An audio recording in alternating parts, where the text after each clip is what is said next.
ਪਿਆਰੇ ਬੱਚਿਓ, ਆਪ ਜੀ ਦਾ ਇਸ ਚੈਨਲ ਤੇ ਸਵਾਗਤ ਹੈ। ਅੱਜ ਅਸੀਂ 12ਵੀਂ ਜਮਾਤ ਦੀ ਪਾਠ ਪੁਸਤਕ ਵਿੱਚ ਦਰਜ ਪਾਠ ਪੰਜਾਬ ਦੇ ਲੋਕ ਨਾਚ ਦਾ ਦੂਸਰਾ ਪਾਠ ਪੜਾਂਗੇ। ਪਹਿਲਾਂ ਅਸੀਂ ਇਸਤਰੀਆਂ ਦੇ ਲੋਕ ਨਾਚ ਪੜ੍ਹ ਚੁੱਕੇ ਹਾਂ। ਅੱਜ ਹੋਏਗਾ ਮਰਦਾਵੇਂ ਲੋਕ ਨਾਚ। ਇਹ ਪਾਠ ਬੇਟਾ ਪੰਜਾਬ ਦੇ ਲੋਕ ਨਾਚ ਡਾਕਟਰ ਜਗੀਰ ਸਿੰਘ ਨੂਰ ਜੀ ਦਾ ਲਿਖਿਆ ਹੋਇਆ ਹੈ। ਉਹਨਾਂ ਨੇ ਇਸ ਲੇਖ ਵਿੱਚ ਪੰਜਾਬੀ ਲੋਕ ਨਾਚ ਨੂੰ ਲੋਕ ਸਮੂਹ ਦੀ ਸਿਰਜਣ ਕਲਾ ਦੀ ਇੱਕ ਮਹੱਤਵਪੂਰਨ ਵੰਨਗੀ ਦੱਸਦੇ ਹੋਏ ਇਹਨਾਂ ਦੀ ਪ੍ਰਾਚੀਨਤਾ ਬਾਰੇ ਦੱਸਿਆ ਹੈ। ਫਿਰ ਪੰਜਾਬੀ ਲੋਕ ਨਾਚਾਂ ਦੀਆਂ ਸਾਂਝੀਆਂ ਵਿਸ਼ੇਸ਼ਤਾਵਾਂ ਦੱਸੀਆਂ ਹਨ। ਉਸ ਉਪਰੰਤ ਮਰਦਾਂ ਤੇ ਇਸਤਰੀਆਂ ਦੇ ਵੱਖ-ਵੱਖ ਨਾਚਾਂ ਦੀ ਜਾਣਕਾਰੀ ਵੀ ਦਿੱਤੀ ਹੈ। ਅੱਜ ਅਸੀਂ ਪੜਾਂਗੇ ਲੋਕ ਨਾਚ ਮਰਦਾਵੇਂ। ਮਰਦਾਵੇਂ ਲੋਕ ਨਾਚ ਬੱਚਿਓ ਉਹ ਹਨ ਜਿਹੜੇ ਮਰਦਾਂ ਦੁਆਰਾ ਕੀਤੇ ਜਾਂਦੇ ਹਨ। ਪੰਜਾਬ ਦੇ ਮਰਦਾਵੇਂ ਲੋਕ ਨਾਚ ਆਪਣੀ ਵੱਖਰੀ ਪਛਾਣ ਰੱਖਦੇ ਹਨ। ਪੰਜਾਬੀਆਂ ਦੀ ਸਰੀਰਕ ਸੁਡੌਲਤਾ, ਜਿੰਦਾ ਦਿਲੀ, ਸਾਹਸ ਅਤੇ ਸਹਿਣਸ਼ੀਲਤਾ ਦੇ ਗੁਣਾਂ ਕਾਰਨ ਪੰਜਾਬ ਵਿੱਚ ਕਰੜੀ ਸਰੀਰਕ ਵਰਜਿਸ਼, ਮਸਤ ਮਾਨਸਿਕਤਾ ਅਤੇ ਧਰਮ ਨਿਰਪੇਖ ਪ੍ਰਵਿਰਤੀ ਦੇ ਲੋਕ ਨਾਚ ਪ੍ਰਚਲਿਤ ਰਹੇ ਹਨ। ਇਹਨਾਂ ਦੀ ਇੱਕ ਪੁਰਾਣੀ ਪਰੰਪਰਾ ਚੱਲੀ ਆ ਰਹੀ ਹੈ। ਇਹਨਾਂ ਵਿੱਚ ਪੰਜਾਬ ਦੀ ਜੀਵਨ ਝਲਕ ਤੇ ਇਸ ਦੇ ਅਨੇਕਾਂ ਪਹਿਲੂ ਪ੍ਰਗਟ ਹੁੰਦੇ ਹਨ। ਪੂਰਵ ਇਤਿਹਾਸਿਕ ਅਤੇ ਇਤਿਹਾਸਿਕ ਸਮਿਆਂ ਦੌਰਾਨ ਪੰਜਾਬ ਵਿੱਚ ਕਈ ਪ੍ਰਕਾਰ ਦੀ ਉਥਲ ਪੁਥਲ ਹੋਈ, ਪਰ ਪੰਜਾਬ ਦੇ ਲੋਕ ਨਾਚ ਪੂਰੇ ਜਾਂ ਅਧੂਰੇ ਰੂਪ ਵਿੱਚ ਬਚਦੇ ਬਚਾਉਂਦੇ ਅੱਜ ਸਾਡੇ ਸੱਭਿਆਚਾਰਕ ਜੀਵਨ ਦਾ ਮਹੱਤਵਪੂਰਨ ਅੰਗ ਬਣ ਚੁੱਕੇ ਹਨ। ਇਹਨਾਂ ਵਿੱਚੋਂ ਬੱਚਿਓ ਪ੍ਰਸਿੱਧ ਮਰਦਾਵੇਂ ਲੋਕ ਨਾਚ ਇਸ ਪ੍ਰਕਾਰ ਹਨ। ਸਭ ਤੋਂ ਪਹਿਲੇ ਨੰਬਰ 'ਤੇ ਜੋ ਅਸੀਂ ਜਾਣਦੇ ਹੀ ਹਾਂ, ਬਹੁਤ ਹੀ ਹਰਮਨ ਪਿਆਰਾ ਨਾਚ ਭੰਗੜਾ। ਭੰਗੜਾ ਪੰਜਾਬੀ ਗੱਭਰੂਆਂ ਦਾ ਪ੍ਰਮੁੱਖ ਲੋਕ ਨਾਚ ਹੈ। ਇਸ ਵਿੱਚ ਤਕੜੇ ਅਤੇ ਗੱਠੇ ਹੋਏ ਸਰੀਰ ਦਾ ਪ੍ਰਦਰਸ਼ਨ, ਸਧਾਰਨ ਪਰ ਸੁੰਦਰ ਪੋਸ਼ਾਕ ਪਹਿਨ ਕੇ ਅਲਬੇਲੇਪਨ ਵਿੱਚ ਜੋਸ਼, ਵੀਰਤਾ ਅਤੇ ਸਾਹਸ ਭਰਪੂਰ ਨਾਚ ਮੁਦਰਾਵਾਂ ਰਾਹੀਂ ਕੀਤਾ ਜਾਂਦਾ ਹੈ। ਇਸ ਵਿੱਚ ਮੁੱਢਲੇ ਨਾਚ ਵਾਲੀ ਰੰਗਤ ਬਹੁਤ ਥੋੜ੍ਹੀ ਮਾਤਰਾ ਵਿੱਚ ਮਿਲਦੀ ਹੈ। ਸੱਭਿਆਚਾਰ ਦੇ ਇਤਿਹਾਸਿਕ ਕਾਲਕ੍ਰਮ ਵਿੱਚ ਅਸੀਂ ਦੇਖੀਏ ਤਾਂ ਇਸ ਦਾ ਰੂਪ ਨਿਖਰ ਕੇ ਸਾਹਮਣੇ ਆਇਆ ਹੈ। ਇਸ ਵਿੱਚ ਭੰਗੜਾ ਕਬਾਇਲੀ ਨਾਚ ਨਾ ਰਹਿ ਕੇ ਕਿਰਸਾਨੀ ਨਾਚ ਵਧੇਰੇ ਹੋ ਗਿਆ ਹੈ। ਇਸ ਧਾਰਨਾ ਕਾਰਨ ਇਸ ਲੋਕ ਨਾਚ ਦਾ ਨਾਮ ਫਸਲ ਨਾਚ ਜਾਂ ਵਿਸਾਖੀ ਨਾਚ ਵੀ ਪੈ ਗਿਆ। ਇਸ ਵਿੱਚ ਪੱਛਮੀ ਪੰਜਾਬ ਦੇ ਗੁਜਰਾਂਵਾਲਾ, ਸਰਗੋਦਾ, ਗੁਜਰਾਤ ਅਤੇ ਵਿਸ਼ੇਸ਼ ਕਰਕੇ ਸਿਆਲਕੋਟ ਜ਼ਿਲ੍ਹੇ ਵਿੱਚ ਅਤੇ ਪੂਰਬੀ ਪੰਜਾਬ ਦੇ ਗੁਰਦਾਸਪੁਰ ਅਤੇ ਅੰਮ੍ਰਿਤਸਰ ਜ਼ਿਲ੍ਹਿਆਂ ਵਿੱਚ ਪ੍ਰਚਲਿਤ ਰਿਹਾ ਸੀ। ਦੇਸ਼ ਦੀ ਵੰਡ ਮਗਰੋਂ ਅਜੋਕੇ ਸਮੇਂ ਵਿੱਚ ਇਹ ਰਾਸ਼ਟਰੀ ਤੇ ਅੰਤਰਰਾਸ਼ਟਰੀ ਪ੍ਰਸਿੱਧੀ ਪ੍ਰਾਪਤ ਕਰ ਚੁੱਕਾ ਹੈ। ਲੋਕ ਨਾਚ ਭੰਗੜਾ ਢੋਲ ਦੀ ਸਰਲ ਤਾਲ 'ਤੇ ਨੱਚਿਆ ਜਾਂਦਾ ਹੈ। ਭੰਗੜਾ ਆਰੰਭ ਹੋਣ ਸਮੇਂ ਇਹ ਤਾਲ ਧੀਮੀ ਹੁੰਦੀ ਹੈ। ਨਚਾਰ ਭੰਗੜੇ ਦੇ ਤਾਲ ਉੱਤੇ ਪੈਰਾਂ ਅਤੇ ਹੋਰ ਅੰਗਾਂ ਨੂੰ ਹਿਲਾਉਂਦੇ ਹੋਏ ਕਈ ਪ੍ਰਕਾਰ ਦੀਆਂ ਮੁਦਰਾਵਾਂ ਕਰਦੇ ਹਨ। ਭੰਗੜੇ ਦੀ ਟੋਲੀ ਵਿੱਚੋਂ ਵੀ ਇੱਕ ਨਜ਼ਾਰ ਜਾਂ ਢੋਲਚੀ ਜਾਂ ਲਾਕੜੀ ਬੋਲੀ ਚੁੱਕਦਾ ਹੈ। ਬਾਕੀ ਜਣੇ ਲੋੜ ਅਨੁਸਾਰ ਉਸ ਦਾ ਸਾਥ ਦਿੰਦੇ ਹਨ। ਬੋਲੀ ਦੀ ਅੰਤਮ ਤੁਕ ਤੇ ਉਚਾਰ ਨਾਲ ਨਾਚ ਤੇਜ਼ ਹੋ ਜਾਂਦਾ ਹੈ। ਭੰਗੜੇ ਦੀ ਇਸ ਗਤੀ ਨੂੰ ਤੇਜ਼ ਕਰਨ ਲਈ ਢੋਲੀ ਢੋਲ ਨੂੰ ਤੇਜ਼ੀ ਨਾਲ ਵਜਾਉਂਦਾ ਹੈ ਅਤੇ ਵੱਖ-ਵੱਖ ਮੁਦਰਾਵਾਂ ਅਤੇ ਬੋਲੀਆਂ ਦਾ ਪ੍ਰਗਟਾਓ ਸੰਦਰਭ ਉਸ ਦੇ ਵਿੱਚ ਵੱਖ-ਵੱਖ ਅੰਦਾਜ਼ ਨਾਲ ਬਦਲਦਾ ਰਹਿੰਦਾ ਹੈ। ਭੰਗੜਾ ਹਰ ਖੁਸ਼ੀ ਦੇ ਮੌਕੇ ਵਿੱਚ ਪਾਇਆ ਜਾਂਦਾ ਹੈ। ਭੰਗੜੇ ਵਿੱਚ ਢੋਲ ਤੋਂ ਇਲਾਵਾ ਚਿਮਟਾ, ਡਾਂਗ, ਕਾਟੋ ਸੱਪ ਆਦਿ ਦੀ ਵਰਤੋਂ ਵੀ ਕੀਤੀ ਜਾਂਦੀ ਹੈ। ਇੱਕ ਦੂਸਰੇ ਦੇ ਪੱਟਾਂ ਜਾਂ ਮੋਢਿਆਂ ਦੇ ਉੱਤੇ ਚੜ੍ਹ ਕੇ ਹਲੂਰੇ ਮਾਰਦੇ ਝੂਮਦੇ ਹੋਏ ਨੱਚਦੇ ਹਨ। ਮੁੱਖ ਰੂਪ ਵਿੱਚ ਇਹਨਾਂ ਮੁਦਰਾਵਾਂ ਦੀ ਉਤਪੱਤੀ ਅਤੇ ਵਿਕਾਸ ਖੇਤੀਬਾੜੀ ਨਾਲ ਸੰਬੰਧਿਤ ਸੰਦਾਂ ਅਤੇ ਧੰਦਿਆਂ ਵਿੱਚੋਂ ਲਿਆ ਗਿਆ ਹੁੰਦਾ ਹੈ। ਸਿਆਲਕੋਟੀ ਭੰਗੜੇ ਦੀ ਝਲਕ ਹੱਥਾਂ ਵਿੱਚ ਡਾਂਗਾਂ ਅਤੇ ਸ਼ੀਸ਼ੀਆਂ ਕਰਕੇ ਪ੍ਰਸਿੱਧ ਰਹੀ ਹੈ। ਭੰਗੜੇ ਵਿੱਚ ਬੋਲੀਆਂ ਵੀ ਪਾਈਆਂ ਜਾਂਦੀਆਂ ਹਨ। ਡੱਬੀ ਬੋਤਲਾਂ ਹੱਥਾਂ ਵਿੱਚ ਸ਼ੀਸ਼ੇ ਭੰਗੜਾ ਸਿਆਲਕੋਟ ਦਾ ਚੰਨ ਓਏ ਤੇਰੀਆਂ ਮੈਂ ਲੱਖਾਂ ਮੰਨੀਆਂ ਮੇਰੀ ਇੱਕੋ ਮਨ ਓਏ। ਇਸ ਤਰ੍ਹਾਂ ਕਈ ਤਰ੍ਹਾਂ ਦੀਆਂ ਬੋਲੀਆਂ ਵੀ ਪਾਈਆਂ ਜਾਂਦੀਆਂ ਹਨ।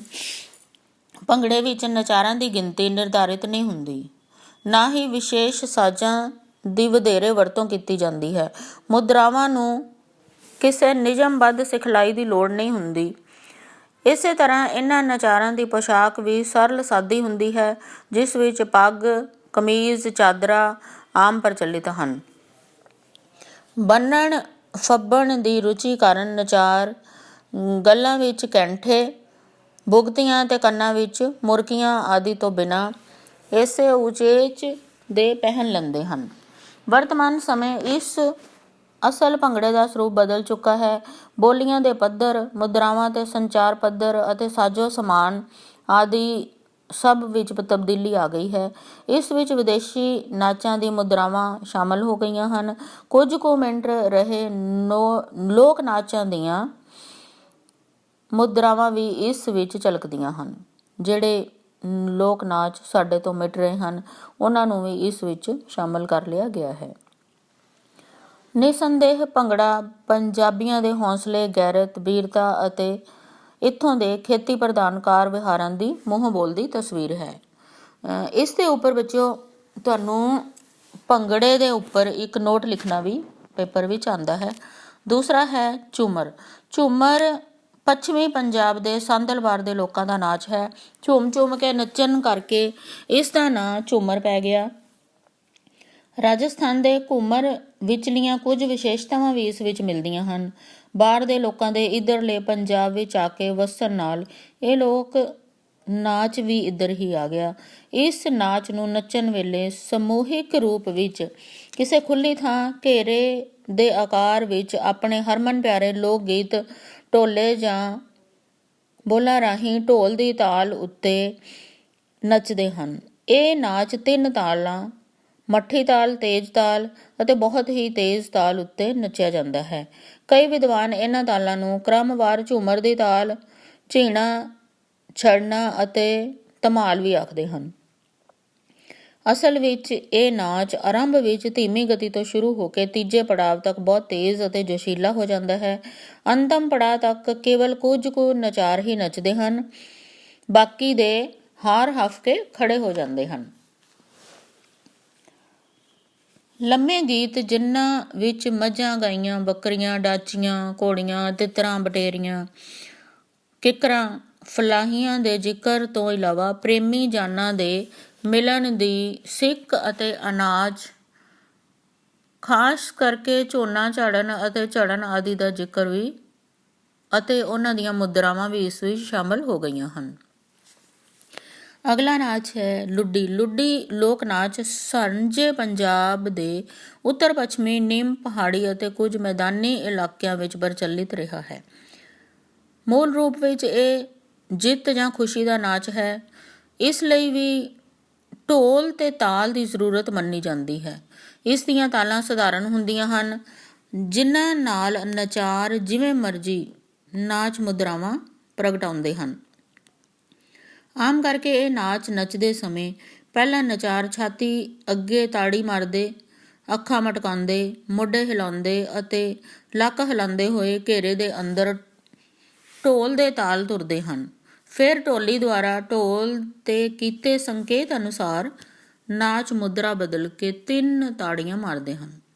ਇਹ 3 ਤਾੜੀਆਂ ਘੇਰੇ ਦੇ ਅੰਦਰ-ਬਾਹਰ ਸਰੀਰ ਦੇ ਉੱਪਰਲੇ ਭਾਗਾਂ ਨੂੰ ਝੁਕਾ ਕੇ, ਫਿਰ ਛਾਤੀ ਅੱਗੇ ਕਰਕੇ ਅਤੇ ਤੀਜੀ ਤਾੜੀ ਘੇਰੇ ਦੇ ਬਾਹਰ ਵਾਲੇ ਪਾਸੇ ਨੂੰ ਝੁਕ ਕੇ ਮਾਰਦੇ ਹਨ।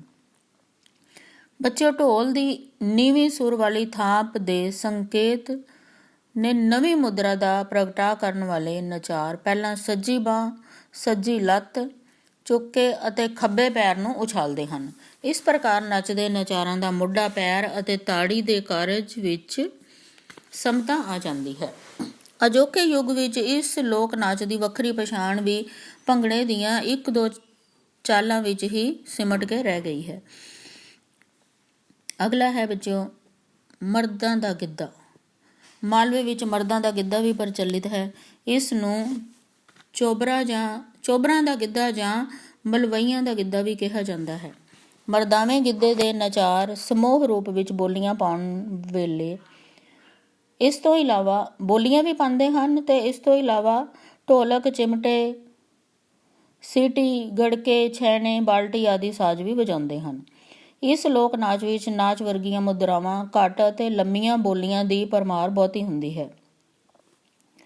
ਬੋਲੀਆਂ ਦੇ ਵਿਸ਼ੇ ਦੁਨੀਆ ਦੀ ਨਾਸ਼ਮਾਨਤਾ, ਰੱਬ ਦੀ ਹੋਂਦ, ਪ੍ਰੇਮ ਪਿਆਰ ਅਤੇ ਇਲਾਕਾਈ ਮਾਣ ਤੋਂ ਛੁੱਟ ਹੋਰ ਸਮਾਜਿਕ ਅਤੇ ਸੱਭਿਆਚਾਰਕ ਵਰਤਾਰੇ ਨਾਲ ਸੰਬੰਧਿਤ ਹੁੰਦੇ ਹਨ। ਜਿਵੇਂ ਕਹਿੰਦੇ ਹਨ, ਚੱਲ ਵੇ ਮਨਾਂ ਬਗਾਨੀਆਂ ਧਨਾਂ, ਕਾਨੂੰ ਪ੍ਰੀਤਾਂ ਜੜੀਆਂ, ਓੜਕ ਇੱਥੋਂ ਚੱਲਣਾ ਇੱਕ ਦਿਨ, ਕਬਰਾਂ ਉਡੀਕਣ ਖੜੀਆਂ। ਬੋਲਣ ਵਾਲਾ ਕੰਨਾਂ ਤੇ ਖੱਬਾ ਹੱਥ ਰੱਖ ਕੇ ਸੱਜੀ ਬਾਂਹ ਉਤਾਂਹ ਨੂੰ ਉਭਾਰ ਕੇ ਬੋਲੀ ਚੁੱਕਦਾ ਹੈ ਤੇ ਅੰਤਮ ਚਰਨ ਵਿੱਚ ਬਾਕੀ ਸਾਥੀ ਸਾਜ਼ ਵਜਾਉਂਦੇ ਹਨ। ਇਸ ਤੋਂ ਅੱਗੇ ਹੈ ਧਮਾਲ। ਲੋਕ ਨਾਚ ਧਮਾਲ ਪ੍ਰਾਚੀਨ ਸਮੇਂ ਤੋਂ ਸੂਫੀਆਂ ਸੰਤਾਂ ਦੇ ਡੇਰਿਆਂ ਤੇ ਨੱਚਿਆ ਜਾ ਰਿਹਾ ਹੈ। ਤੇਜ਼ ਗਤੀ ਦਾ ਇਹ ਨਾਚ ਖਾਸ ਕਿਸਮ ਦੀ ਸਰੀਰਕ ਹਿਲੋਰੇ ਦਾ ਨਾਚ ਸੀ, ਪਰੰਤੂ ਹੁਣ ਇਹ ਪ੍ਰਚਲਿਤ ਨਹੀਂ ਰਿਹਾ ਅਤੇ ਭੰਗੜੇ ਦੀ ਇੱਕ ਚਾਲ ਤੱਕ ਹੀ ਸੀਮਿਤ ਹੋ ਚੁੱਕਾ ਹੈ।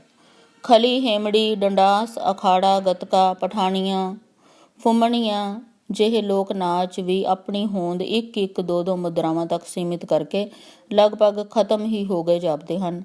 ਇਸ ਪ੍ਰਕਾਰ ਭਗਤ ਨਾਚ, ਜੰਗਮ ਨਾਚ, ਨਾਮਧਾਰੀ ਨਾਚ, ਸੁਥਰਾ ਨਾਚ, ਮਰਕਤ ਨਾਚ, ਗੁੱਗਾ ਨਾਚ ਆਦਿ ਲੋਕ ਨਾਚ ਵੀ ਲਗਭਗ ਲੁਪਤ ਹੋ ਚੁੱਕੇ ਹਨ, ਜਿਨ੍ਹਾਂ ਨੂੰ ਮੁੜ ਸੁਰਜੀਵ ਕਰਨ ਦੀ ਜ਼ਰੂਰਤ ਹੈ। ਪਰ ਇੱਕ ਗੱਲ ਹੋਰ ਹੈ ਬੱਚਿਓ ਕਿ ਲੋਕ ਨਾਚਾਂ ਵਿੱਚ ਤਬਦੀਲੀਆਂ ਵੀ ਆ ਗਈਆਂ ਹਨ। ਉਹ ਕਿਹੜੀਆਂ ਤਬਦੀਲੀਆਂ ਆਈਆਂ ਹਨ? ਪਰਿਸਥਿਤੀਆਂ ਅਨੁਸਾਰ ਲੋਕ ਨਾਚ ਜਿਹੜੇ ਹੈ ਉਹ ਬਦਲਦੇ ਜਾਂਦੇ ਹਨ।